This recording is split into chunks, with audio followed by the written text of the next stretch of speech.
노노다지 쌀전. 오늘 저희가 다룰 기업은 반도체 후공정 장비 업체에서 종합 기술 기업으로의 변신을 선언한 네온테크입니다. 안정적인 본업을 기반으로 해서 드론과 로봇이라는 미래 사업에 아주 과감히 뛰어들었는데요. 오늘의 핵심 논제는 이겁니다. 과연 네온테크의 도전, 이게 성공적인 비상으로 이어질 것인가, 아니면 좀 무모한 추락으로 끝날 것인가? 저는 네온테크가 반도체 본업의 견조한 성장과 또 성공적인 사업 다각화를 통해서 종합 장비 회사로 크게 도약할 것이다, 이렇게 보고 있습니다. 저는 그 도약의 이면에 가려진 그림자를 좀 봐야 한다고 생각합니다. 그러니까 네온테크의 미래가 지나치게 낙관적인 전망에만 기댄 나머지 핵심 사업의 의존성 문제라던가 신사업의 거대한 불확실성 같은 그런 리스크를 간과하고 있다. 이게 제 입장입니다. 청사진은 화려하지만 그만큼 위험 부담도 크다고 보는 거죠. 그 위험을 감수할 수 있는 건 그만큼 본업이 탄탄하기 때문입니다. 일단 첫 번째 축은 MLCC, 그러니까 적층 세라믹 콘덴서 절단 장비 사업이에요. 시청자 여러분께서도 잘 아시겠지만 이 MLCC라는 게 스마트폰부터 자동차, 이제는 AI 서버까지 거의 모든 전자기기에 들어가는 쌀과 같은 부품이거든요. 아, 맞습니다. AI 시대가 열리면서 고사양 MLCC 수요가 정말 폭발적으로 늘고 있죠. 네, 바로 그겁니다. 지금 전 세계가 AI로 인한 슈퍼사이클에 진입하면서 네온테크의 주요 고객사가 필리핀, 중국 텐진, 부산에 동시다발적으로 대규모 공장 증설에 나섰습니다. 여기서 중요한 점은 네온테크가 이 MLCC 커터 장비 시장의 70%를 점유하고 있다는 사실이죠. 잠시만요. 시장 점유율 70%라는 건 이건 사실상 독점적인 지위라고 봐야 하는 거 아닌가요? 고객사 입장에서는 네온테크 외에 다른 대안을 찾기가 거의 불가능한 수준이겠네요. 정확합니다. 사실상 독점 공급입니다. 그래서 이번 고객사의 모든 증설 물량을 네온테크가 그야말로 싹쓸이했습니다. 올해 말에 다음해로 넘어가는 수주 잔고만 해도 250억 원에 달할 것으로 예상되어 이 수치 하나만으로도 내년 실적의 하방 경직성은 이미 확보된 셈이죠. MLCC 부문의 안정성은 저도 인정합니다. 그 독점적 지위는 분명히 강력한 무기니까요. 하지만 네온테크의 성장 스토리가 MLCC 하나만 있는 것은 아니지 않습니까? 다른 부분에서는 좀 의문이 생기기 시작합니다. 물론입니다. 두 번째 성장 엔진은 바로 중대형 인덕터 사업입니다. 인덕터는 데이터 센터나 전기차의 심장부에 들어가서 전압을 안정시켜주는 일종의 교통경찰 역할을 하는 핵심 부품인데요. 이 시장 역시 수요가 폭발하고 있는데 네온테크의 주요 고객사가 현재 한 개인 생산 라인을 내년에 무려 10개로 늘릴 계획입니다. 그리고 네온테크가 이 10개 라인 전체 장비를 수주할 것으로 보입니다. 라인당 35억 원씩 2026년에만 이 부문에서 350억 원의 매출이 기대됩니다. 바로 그 지점입니다. 인덕터 사업의 매출 전망 350억 원. 이건 전적으로 단 하나의 고객사가 세운 10개 라인 증설 계획에 의존하는 숫자입니다. 만약에 글로벌 경기 침체나 기술 변화로 그 고객사의 투자 계획이 10개에서 5개로 축소되거나 혹은 1년 지연된다면 어떻게 됩니까? 350억 원이라는 매출 전망은 순식간에 신기로가 될 수 있습니다. 한 고객사의 결정에 회사의 명운이 좌우되는 구조, 이거 너무 위험하지 않습니까? 좋은 지적입니다. 하지만 그 고객사와의 관계는 단순한 갑을 관계가 아니라 십수년간 기술을 함께 개발해온 전력적 파트너 관계에 가깝습니다. 그만큼 신뢰가 깊다는 거죠. 그리고 바로 그런 리스크를 분산시키기 위해 세 번째 카드를 준비한 겁니다. 바로 2026년 1월로 예정된 디스플레이 장비 자회사 GIS의 합병입니다. 이렇게 되면 네온테크는 반도체와 디스플레이라는 양대 축을 갖춘 종합장비 회사가 되는 거죠. GIS 역시 2월 수주가 350억 원에 달해서 합병 즉시 실적에 큰 기여를 할 것이고요. 이런 확실한 근거들이 있기 때문에 2026년 매출 1,630억 원, 영업이익 136억 원이라는 목표가 결코 허황된 것이 아니라고 봅니다. 말씀하신 그 화려한 전망 이면의 리스크를 이제 좀 본격적으로 짚어봐야겠습니다. 가장 먼저 막대한 돈을 쏟아붓고 있는 신사업, 특히 드론 사업입니다. 7년간 누적 300억 원 이상을 투자했는데 아직 뚜렷한 성과가 보이지 않습니다.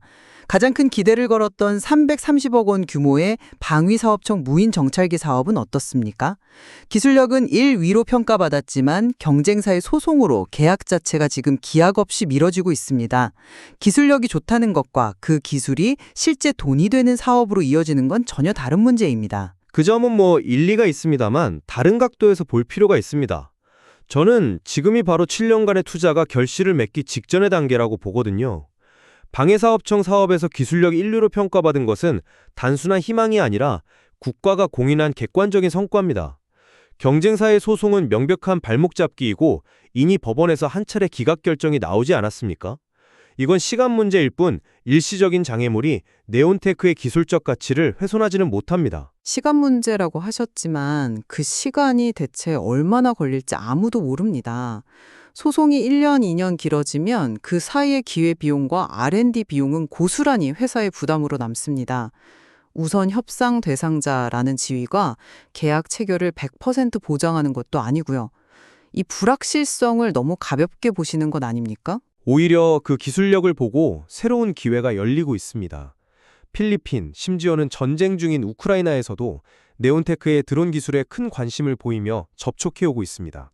방사청건이 해결되면 오히려 국내를 넘어서 해외 시장에서 더 큰 수주가 터져나올 잠재력이 충분합니다. 휴머노이드 로봇 싸움 역시 정부 주관 사업에 참여하면서 먼 미래를 착실히 준비하는 과정이고요. 이건 비용이 아니라 미래를 위한 투자죠. 그 해외 관심이 실제 계약으로 이어진 사례가 있습니까? 아니면 아직은 관심이나 접촉 단계에 머물러 있는 건가요? 투자자 입장에서는 실체가 중요합니다. 그리고 휴머노이드 로봇은요, 회사 스스로도 2, 3년 뒤를 봐야 한다고 말하고 있습니다. 지금 당장 회사의 가치를 평가하는 데 반영하기엔 너무 먼 이야기입니다.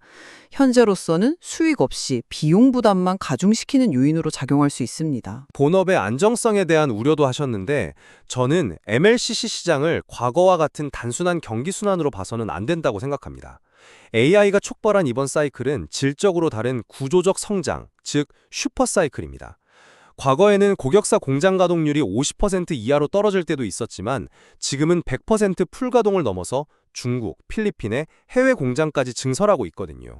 투자의 강도와 규모 자체가 과거와는 비교가 안 됩니다.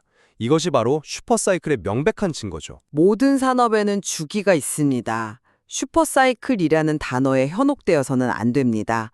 AI가 새로운 수요를 창출하는 것은 맞지만 그것이 영원한 성장을 보장하지는 않습니다.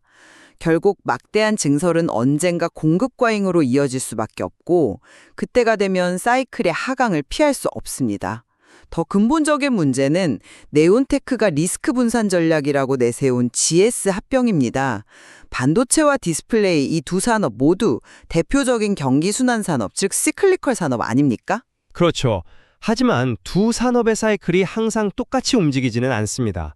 한쪽이 부진할 때 다른 한쪽이 받쳐주는 안정적인 사업 포트폴리오를 갖추게 되는 것이죠. 저는 그 주장에 동의하기 어렵습니다. 왜냐하면 거시경제가 악화되는 국면에서는 반도체와 디스플레이 산업이 동시에 침체에 빠지는 경우가 더 많기 때문입니다. 그럴 경우엔 충격이 분산되는 게 아니라 오히려 배가 될 수 있습니다.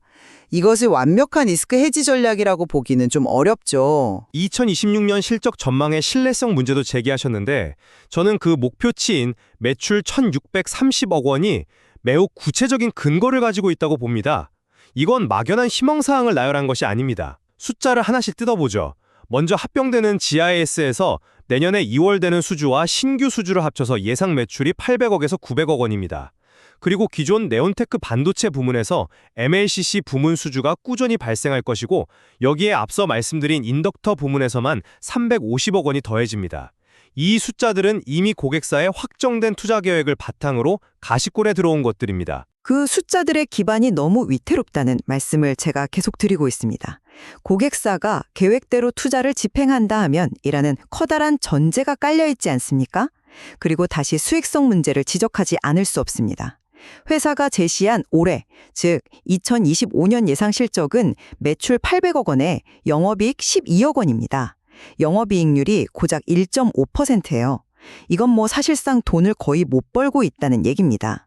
이런 회사가 어떻게 매년 30억에서 40억 원의 연구개발비를 계속 지출하면서 불과 1년 만에 영업이익을 136억 원으로 10배 이상 늘린다는 겁니까? 이건 거의 기적에 가까운 수치입니다. 어떤 마법을 부려야 이게 가능해지는 거죠? 그게 바로 영업 레버리지 효과입니다. 지금은 신사업 투자와 R&D 비용 때문에 이익률이 낮아 보이지만 내년에 대규모 수주로 매출이 2배로 뛰게 되면 고정비 부담은 줄고 이익은 기하급수적으로 늘어나는 구조입니다. 특히 장비 사업은 한 번 라인을 수주하면 부품 교체나 유지 보수 등으로 추가적인 수익이 발생하기 때문에 매출 증가는 이익률의 폭발적인 개선으로 이어질 수 있습니다.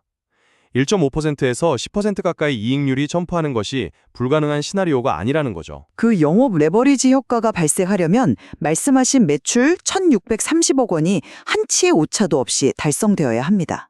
하지만 그 매출 구성 요소 하나하나가 너무나 큰 가정 위에 서 있습니다. 인덕터 350억 원은 단일 고객사의 계획 변경 리스크를 안고 있고 GIS의 800억 원은 합병 이후 시너지와 수주 환경에 따라 변동될 수 있습니다. 심지어 가장 안정적이라는 MLCC조차도 전방 산업인 AI 시장의 성장 속도에 따라 영향을 받을 수 있습니다.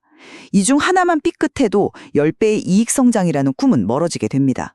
너무 많은 변수가 긍정적으로만 작용할 것이라고 가정하고 있습니다. 네온테크는 MLCC 국허 장비 시장에서의 70%라는 독점적 지위를 바탕으로 한 견고한 본업, GIS 합병을 통한 체질 개선, 그리고 드론과 로봇이라는 미래 성장 동력까지 확보하며 종합기술 기업으로의 도약을 눈앞에 두고 있습니다.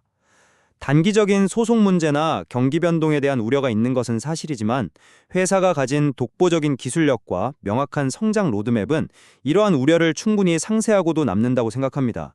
현재의 불확실성은 더 큰 도약을 위한 성장통이라고 봐야 합니다. 네온테크가 제시하는 청사진은 분명 매력적입니다. 하지만 그 이면에는 말씀드린 대로 높은 불확실성이 존재합니다.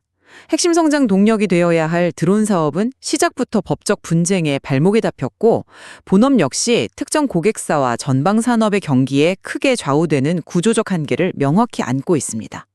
1년 만에 이익을 10배 늘리겠다는 야심찬 목표는 그만큼 모든 것이 계획대로 완벽하게 맞아떨어져야만 가능하다는 뜻이기도 합니다. 저는 장밋빛 전망보다는 잠재된 리스크를 더욱 신중하고 냉정하게 살펴봐야 할 시점이라고 생각합니다. 네온테크가 반도체 장비라는 안정적인 기반 위에 신사업이라는 날개를 달고 힘차게 비상할지, 아니면 그 신사업의 무게를 감당하지 못하고 흔들릴지는 결국 다가올 2026년 그리고 2027년의 실적이 모든 것을 증명해 줄 것입니다.